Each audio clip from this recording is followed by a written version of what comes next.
Perhaps one of the most famous news anchors of all time, Walter Leland Cronkite was known as the most trusted man in America during his 19-year career at CBS Evening News that kickstarted the broadcast news age.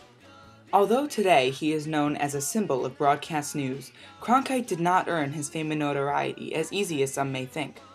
Born in Missouri and raised in Houston, Texas, he began his journalistic career in high school as editor of the school newspaper. He attended college at the University of Texas and dropped out during his junior year in 1935 after he had started a series of newspaper reporting jobs covering news and sports and became a radio announcer in Oklahoma shortly thereafter. After being recognized by CBS for his suave voice and inviting presence, Cronkite was offered a position on the broadcast news team as an anchor. Because he had never been on screen before, Cronkite decided to make the most of this new opportunity and accepted the position on the newly founded production studio in 1950. He originally was set to be a news anchor for a 15-minute evening news segment entitled Up to the Minute. In this segment, he covered various events such as the 1960 Olympics, the first Olympic Games to ever be covered on live television. In 1962, Cronkite took over the nightly news anchor position from Douglas Edwards. His screen time was extended from 15 minutes to 30 minutes, and Cronkite was named the first anchorman of a half-hour evening news show in America. During the time Cronkite made his rise to the top of the journalistic totem pole, America was experiencing one of its most chaotic eras of all time.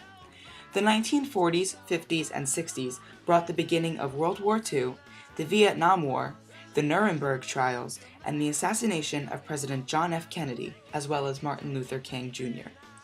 Nonetheless, journalists like Cronkite managed to report on these events in an organized and effective fashion. Good evening. Dr. Martin Luther King, the apostle of nonviolence in the civil rights movement, has been shot to death in Memphis, Tennessee. From our correspondent, Dan, in Dallas, that he has confirmed that President Kennedy is dead. Man on the moon. Boy. Cronkite left CBS and began his retirement in 1981. He settled down in a Manhattan apartment and never stopped doing what he loved. In June 2009, he was diagnosed with a terminal illness believed to be cerebrovascular disease and died a month later on July 17, 2009. However, when William Cronkite left, he was far from gone. A few years before his death, an old friend of Cronkite asked him if he would mind having a school named after him at Arizona State University. He immediately agreed, and the Walter Cronkite School of Journalism and Mass Communication was created. Today, the school is one of the best schools for journalism throughout the entire country. Shortly after, the Walter Cronkite Award for Excellence in Journalism was created and is awarded to one lucky recipient in the field every year. When Cronkite passed away, the members of his CBS family were deeply saddened. I'm Katie Couric. Good evening. It is my sad duty to tell you that our friend and colleague Walter Cronkite has died.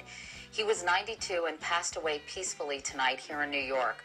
Walter became anchor here at CBS when television news was in its infancy and brought generations of Americans the most momentous events of the second half of the 20th century, from the assassination of a president to a man's landing on the moon.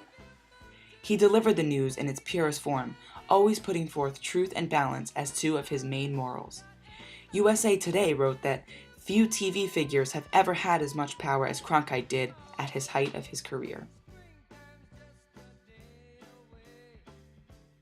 Even though Walter Cronkite was exceptional and unforgettable just the way he was, he did have one signature line that concluded each and every one of his news broadcasts.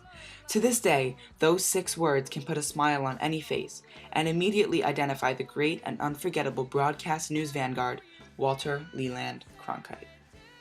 That's the way it is. That's the way it is. And that's the way it is. That's the way it is. Old anchormen, you see, don't fade away. They just keep coming back for more. And that's the way it is. Friday, March 6, 1981.